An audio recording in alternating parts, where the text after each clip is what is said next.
same tool to do 1 inch, 3/4 inch, and 1/2 inch. Put the ring on. Put your fitting in. Here's the big thing. The gap in between this and that should be an 1/8 right here. With that, I'll show on this side.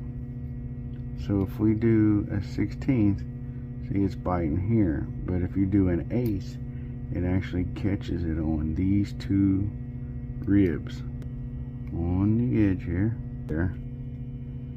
You squeeze your tool together, and your tool won't go anymore. That's the way it's designed. And then when you release your tool, automatically opens up for the next one. It looks like when it's crimped.